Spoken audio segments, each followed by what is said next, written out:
Hello everyone and welcome back to our channel. In today's tutorial I'm going to show you how to write coordinates on Google Maps.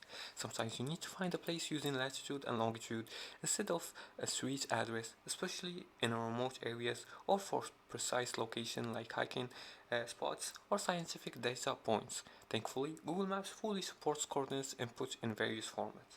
So let's follow these few simple steps to enter coordinates in Google Maps. The first step is to go to your web browser and then open Google Maps.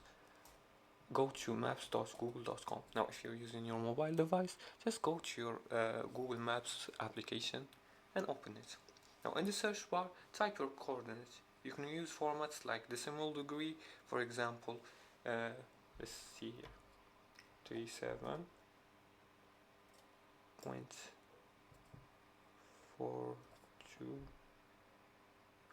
Let's look for an example of coordinates. Pyramids coordinates.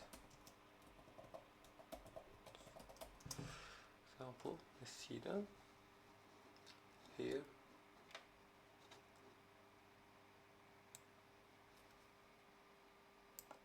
Let's copy this one right here and see if it works.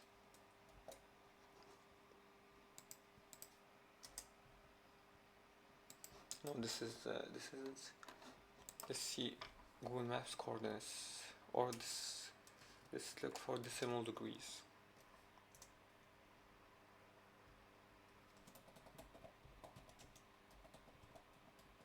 Let's look here.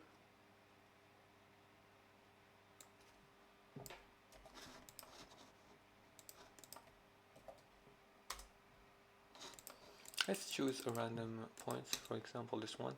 As you can see here, these are the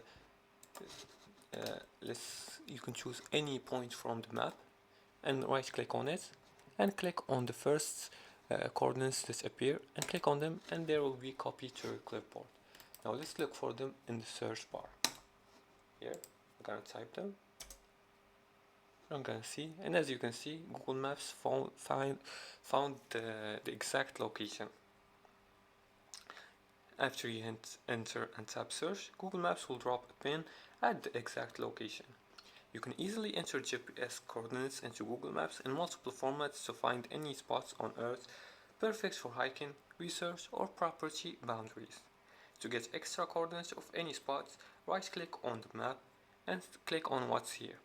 You can copy and paste the coordinates directly from apps like GPS devices or Google Earth, and always separate latitude and longitude with the comma. And that's it for today's tutorial. If you like this video and found it helpful, please like and subscribe, and feel free to leave a comment below the video if you have further more questions about this topic. Thanks for watching, and see you again in the next tutorial.